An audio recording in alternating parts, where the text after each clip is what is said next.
Nice. So, for the uninitiated, Jenna, hi, nice to meet you. Tell the world who you are and how you're related to Midsummer Music Fest. Yeah, so I'm Jena Burkman. I'm the general manager of the festival. So in the festival, there's four owners, two brothers, Brett and Brad, and then their two wives, Jackie and Jenny, and then me. So it's just kind of the five of us that do this. So it's It's, awesome. it's from the outside, it looks like a very large undertaking for five people. So how do you kind of manage that year over year? It is. Well, all four of them have a lot of family and friends in Monaga, as do I. My parents grew up there, my husband grew up there. So we have such a great community of friends and family that help us run the festival. Brad and Brett's dad, Dennis, he's out there year round working on the campgrounds with all of his friends. And we just have a really large community that helps us do it. And yeah, it's a year long project that the five of us are always working on. Nice. I mean, so how did it come to fruition? Was it a couple dudes sitting around drinking beers and they just suddenly, hey, we should see if we can get a bunch of really good bands to come to our. You know what? Basically, yes. We're all just really big rock music fans.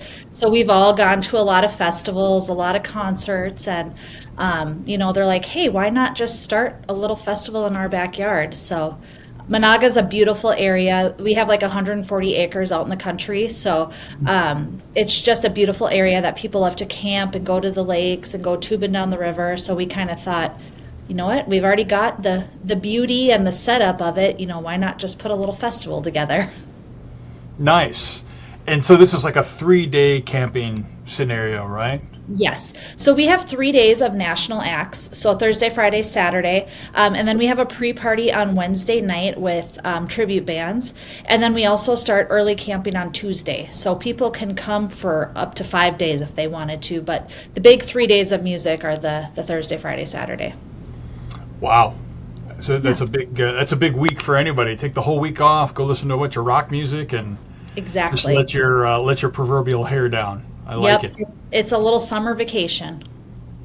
So how has it grown? I mean, kind of take me back to the beginning of this thing. It was still just this crazy idea to where it is today.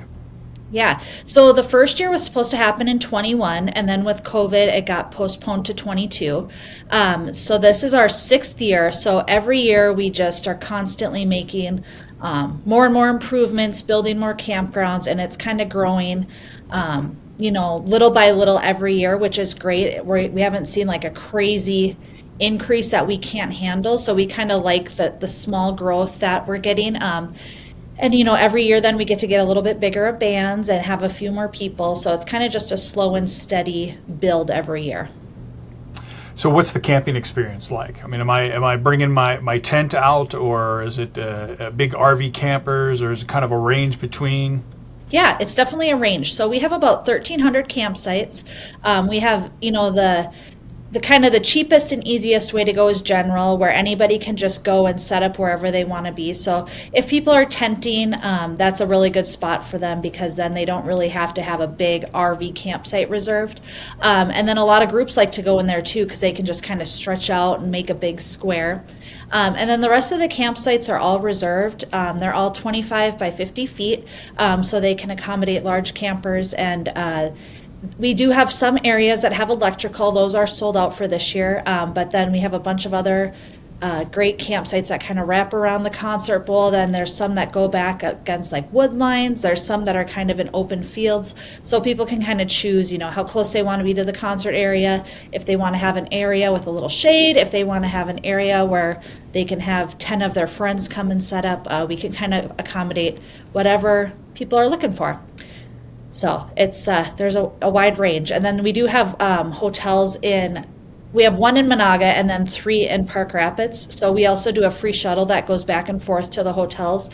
So if people don't want to camp, they can just hop on that, and it brings them right to the festival. So that's kind of fun. Pretty impressive. Yeah. So you got a pretty massive range this year. Big bands coming in, Collective Soul, Nonpoint. Like, take me through like kind of the early planning processes? Like, how do you guys figure out who do you want to have, and how do you get in touch with them, and how do you get them on board? Yeah. So we have kind of stuck to the same format the last few years where like Friday we kind of always try to do like an 80s night and unfortunately there's just not many bands that are still touring that are, 60s, 70s. So 80s is kind of our classic rock night, even though it's technically not classic, but that's kind of where we go. So that has kind of always been our structure that night. And then between Thursday and Saturday, we kind of mix it up between a little bit of 80s, a little bit of 90s, and then some of the newer, harder rock as well. So like this year, we've got Dorothy on Thursday with Non-Point, so that's kind of the little bit heavier music. And then Saturday with Collective Soul, which kind of everybody knows a couple Collective Soul hits. So we kind of like to have one band that kind of everybody likes, and then a few other more specified days where if you just wanted to come for one night of music, you could kind of have the same vibe of music that night. So we kind of just try to do a little bit of everything so that everybody has a band or two that they know and like. And then if they don't know them, it's usually a really fun surprise to get to learn them. Right. Well, I noticed so you said on the Wednesday night you have like a lot of tribute bands, right? Yeah. Yep. So how? Go ahead. We kind of have a few tribute bands featured in on every day as well. Okay. So we kind of like to find tribute bands that are from Minnesota, from Fargo, local ones that we could kind of wrap in. And then maybe if we're missing out on a certain genre of rock, we try to find one, that brings in something that we might be missing that you wouldn't get to hear anymore. So we kind of like to have a lot of different range in our tribute bands too, just to get to hear everything. Well, I know every local musician in our audience here and wants to know, like, how do we get in touch? How do we possibly be one of those bands? So how do you kind of go through that, I guess, reach out process, or are they reaching out to you? You got agents that are kind of bringing them to you. Like, how's that whole thing kind of suss out? Yeah, so we have a stage manager and an event buyer who kind of does all of the shopping for us for the bands, but we all know a lot of local music too, so we kind of have a lot of connections. And then you meet tribute bands over the years that have friends in different bands, so a lot of it's word of mouth. A lot of them do reach out to us. They can email me, they could go on Facebook. So we're kind of always looking, and we kind of know what we're looking for based on what we're missing in our lineup. So we there's lots of different avenues a person can go. They can reach out to us, or we can have our event buyer kind of reach out to them as well. Okay, cool, interesting. So take me through the guest experience. What's happening after I walk through the gates? How many stages are there? What's going on? Sure.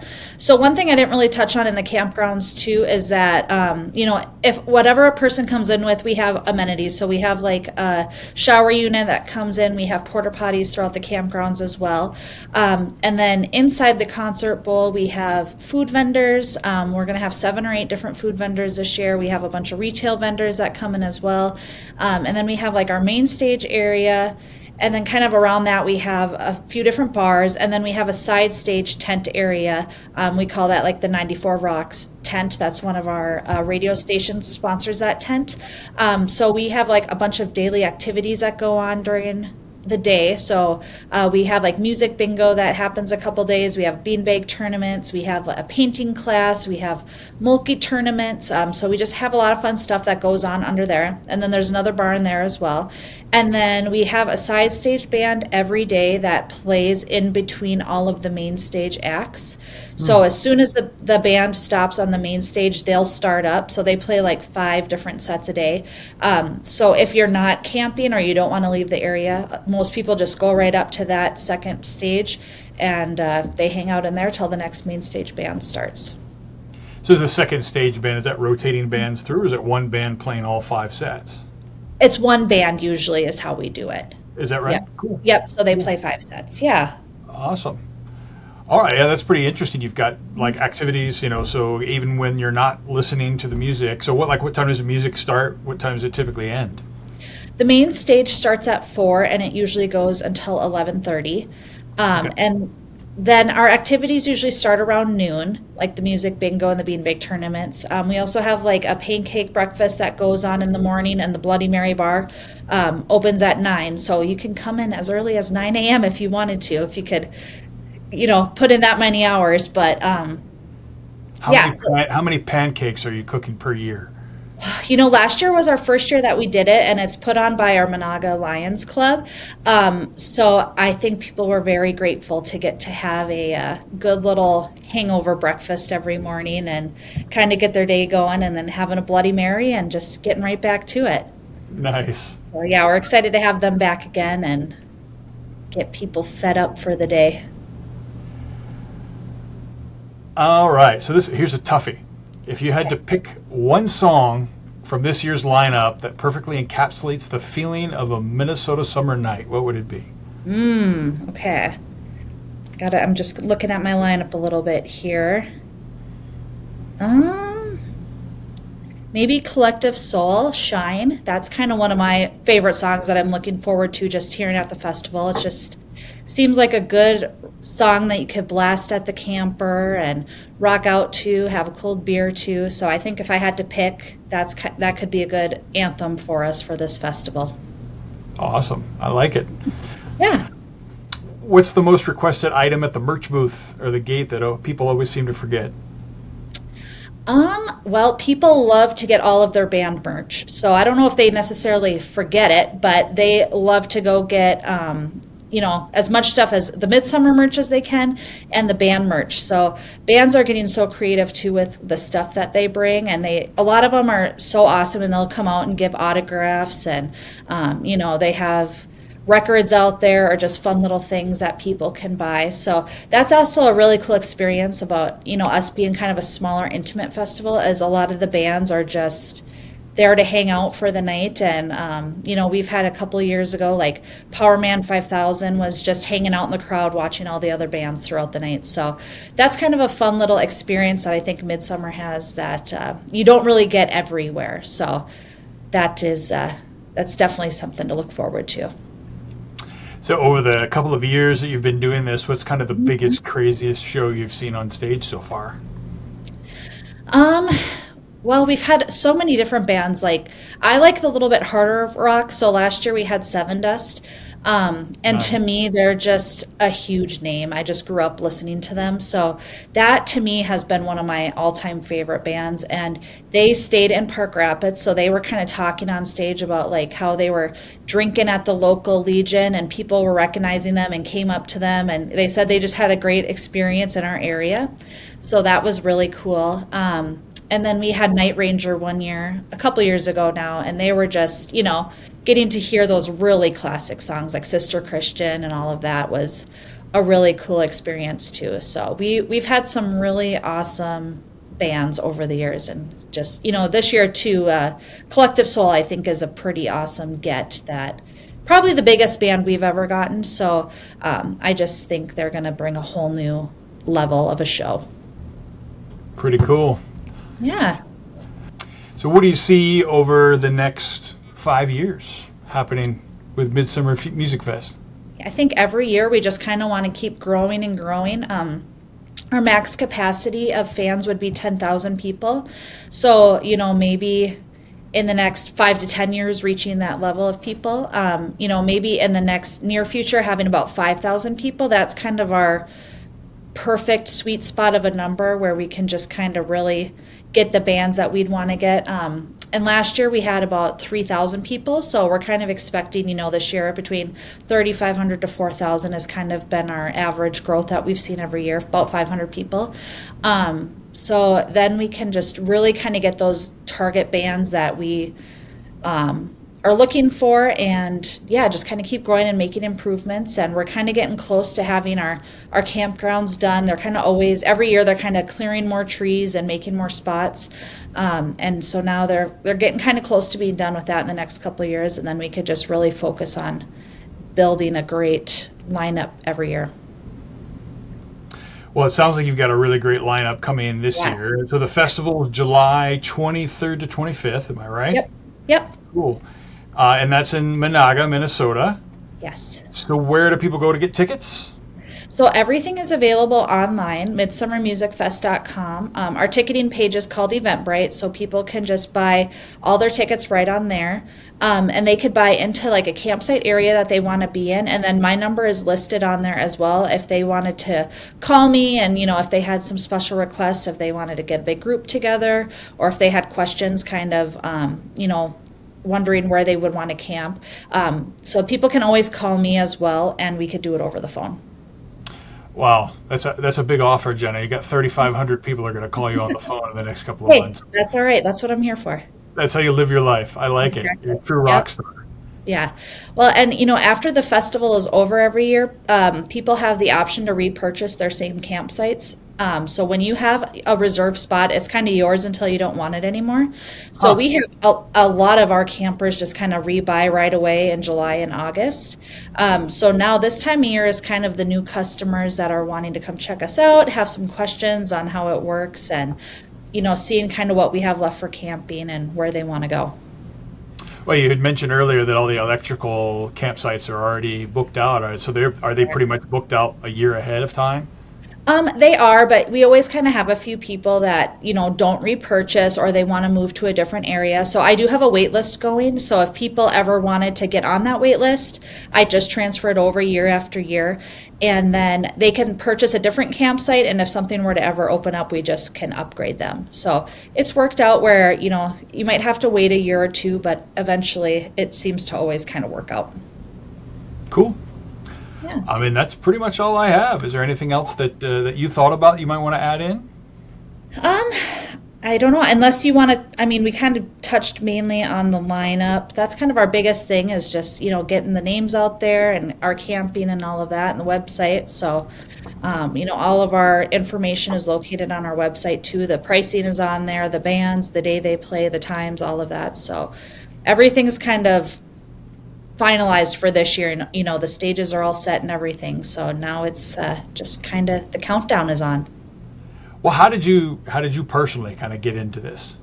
So the owners, I've known them my whole life, just because they grew up in the area, they knew my parents, and they just kind of asked me a few years ago if I would ever be interested in working with them. And being a huge rock music fan, I couldn't think of a better job. So it's an absolute dream to get to just work with rock music all day. I'm very fortunate to get to be the one in this position. Nice. Did you Yeah. work in kind of rock music or with bands or prior to this, or was this just Nope, something? nope, I did not have any experience. I have a marketing degree in college, and then my parents and I actually ran a restaurant here in town in Park Rapids, so just north of Monaga. And then they were ready to retire. They were ready to sell the business. So I was kind of trying to figure out a new career path, anyways. And it was meant to be because that's when they approached me. So it couldn't have come at a better time. And it was definitely a huge learning process. I mean, there was way more involved in a music festival than I would ever know, but luckily we all have had a lot of experience just going to the festivals and had a lot of connections. So we all kind of learned together over the past few years. So what's like maybe one or two very surprising things as you were kind of learning how to put all this together? I guess maybe just working with the bands initially, like you kind of just think, oh, they just show up and play their songs and then they go. Well, it's definitely not that simple. Whether they're on a bus or whether they're flying in, the amount of stuff they have to bring, they have semis of stuff, they have sound checks, they have hotel rooms, they have riders, and they've all been great to work with, but it's not as easy as just asking a band, hey, you want to come play a quick little show? There's a lot involved in it. So I always kind of tell people when we're booking the bands, it's kind of like a little bit of a puzzle because it depends on even if they're in the United States, a lot of bands, like this year we have a couple Canadian bands that we booked. So it's like we kind of got to work around their tour schedule and what days they're available. So it always takes a few months to kind of figure out what bands we're going to get, what days we're going to put them on, and if we can make it work. So it's a fun little project, though, getting it figured out. So how does the production and the staging, how does that side work out? Do you guys own it all, or We you have a don't. company you work with? Yeah, we have actually worked with the same companies since day one. So they, it's easy now because we kind of just do the same thing every year. We have a great stage. We kind of requested to have a catwalk initially. So that I think is something that's kind of fun too, because then the band can just kind of get right out in the crowd and That's high neat. five people and all that. So once we kind of decided, yes, we wanted to have a catwalk, now we kind of have our structure every year that we do. Our sound and lights is awesome. I mean, it's nice and loud and it sounds just crystal clear. So that's the biggest part of the show is it has to sound good. And then we have jumbotrons as well on each side of the stage. We've worked with the same company, and then they all kind of know each other. They've all worked together in the past, so it works really well. No Nice. need to, no need to. We don't need to really fix anything, so it's good and loud. Nice. Just Yeah, all the thing to do is just keep growing, keep bringing people in the exactly. door. I Yep. like it. Yeah. Cool. Well, which other than Collective Soul, what other bands are like right on your radar that you're really looking forward to seeing this year? Mine is Nonpoint. I've just never seen them, and in my opinion, they just have so many good songs. They have such high energy. That's the band I'm really looking forward to. And then Dorothy as well. She's our first female headliner that we've ever had, so that's pretty special. So that day is kind of more my style of music, a little bit of heavier. And then I'm really excited for even some of our cover bands like Metallica, getting to hear some Metallica They're music out fantastic. there. Yeah. The Hype is so fun. We had them a couple years ago. They our Wednesday night for our pre-party. Um, they cover only 5 bands, but they kind of dress up like them and Mm. do a bunch of hits by them. So that one is they're so fun. It's such a good way to kick off the festival and just kind of get everybody's energy level going. And so every day there's kind of somebody to look forward to. And then like the 80s night, like Warrant, of course, is going to be awesome, but I'm really looking forward to White Lion just because they're a name that's not really around that much. So a lot of people that I talk to haven't seen him, so just excited to kind of have a newer name to the northern Minnesota area. I remember White Lion and going. My sister's 5 years older than me, and so she was kind of a little bit more into '80s hair rock, and Mhm. I was a little later or whatever. But I used to go steal her tapes in the middle of the night and to stick them in my Walkman and go to sleep. And White Nice. Lion was one of the bands that used to be playing there. So, Oh, yeah, awesome. yep, cool. They're going to be good. Yeah, and Nonpoint, I've Hmm. seen a lot of live shows. I saw them with Seven Dust actually in Iowa a couple years Yeah. ago, and they stole it, man. They're so energetic on stage, and Hmm. yeah, they've got a lot of great tunes. So I'd say Yeah. of all the shows I've seen, they're one of the better shows that I've seen. Oh, So good. Well, we actually tried to get them with Seven Dust last year. That was kind of our initial plan, just because we knew they had toured together, and something didn't work out with their scheduling, or I can't really remember exactly what happened, but they're like, we want to come back in 26. So we were like, okay, we're getting them no matter what. Like, we got to make them work somehow. So it would have been awesome with them, but we had crossfade with Seven Dust too, so that was pretty epic. But yeah, excited that we finally get to get them this year and get them there. awesome. Well, I look forward to it. I'm sure I'm going to be there, and I'm I sure was a gonna lot of people say, listening are going to be part of the what's going yes, on out there. So yeah, I look it's gonna forward be to here it. before we know it, and ready for summer to get here. I know, right?